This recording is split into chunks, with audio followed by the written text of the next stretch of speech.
नमस्कार, आपण पाहत आहात प्रखर न्यूज। मालेगावमधून एक धक्कादायक बातमी समोर येते आहे। अपघातग्रस्ताला मदत करायला गेलेल्या शिवम देवरे यांचे अपहरण करून त्यांना बेदम मारहाण करत लाखो रुपयाची लूट करण्यात आल्याचा प्रकार मालेगाव तालुक्यात घडलाय। अपघातग्रस्ताला मदत करण्यासाठी गाडीतून उतरलेले शिवम मुरलीधर देवरे वय वर्ष 32 यांना त्याची मोठी किंमत मोजावी लागली। मालेगाव तालुक्यातील वाके फाटा येथे त्यांचे अपहरण करून लाठ्या काठ्या आणि लोखंडी रॉडने बेदम मारहाण करत लाखोचा ऐवज लुटल्याची धक्कादायक घटना समोर आली आहे। या प्रकरणी मालेगाव तालुका पोलिसांनी 4 संशयितांविरोधात गुन्हे दाखल केले असून आता आरोपींचा शोध घेणं सुरू आहे। मिळालेल्या माहितीनुसार 10 जून रोजी सायंकाळी मुंबई आग्रा महामार्गावरील वाके फाटा येथे कार आणि मोटरसायकलचा अपघात झाला। अपघातग्रस्ताला मदत करण्यासाठी कारमधून उतरलेल्या शिवम देवरे यांना काही जणांनी जबरदस्तीने मोटरसायकलवर बसून दुसऱ्या ठिकाणी नेले।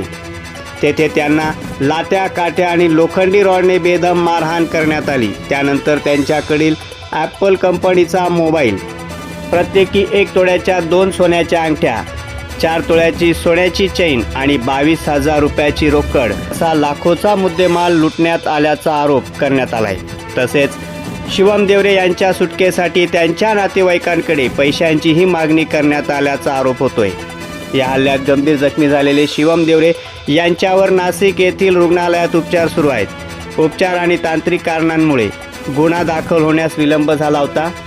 या प्रकरणी भारतीय न्याय संहितेच्या विविध कलमांतर्गत गुन्हे दाखल करण्यात आले असून मालेगाव तालुका पोलीस आता या घटनेचा पुढील तपास करीत आहेत। प्रखर न्यूजसाठी भगवान पवार, पिंपळदर। मी निर्माता बेबीबाई बळवंत देवरे, माझा पुतण्या शिवम मुरलीधर देवरे याचा ॲक्सिडेंट मुख्या फाट्यावर झाला। तो पेट्रोल भरण्यासाठी गेला होता। त्याचा काही दुर्दैवाने ॲक्सिडेंट झाला। त्याला काही लोकांनी खूप मारलं, एका खोलीमध्ये डांबून ठेवलं, असं मारलं त्याला, डायरेक्ट हाफ मर्डर केलं त्याचं। माझा पुतण्या माझी देखभाल घेत होता। मी माझा मुलगा देशासाठी दिला, माझा पुतण्या माझी देखभाल करत होता। माझ्या पुतण्याला काही झालं तर मी काय करणार होती? त्यांनी असं करायला नको पाहिजे होतं।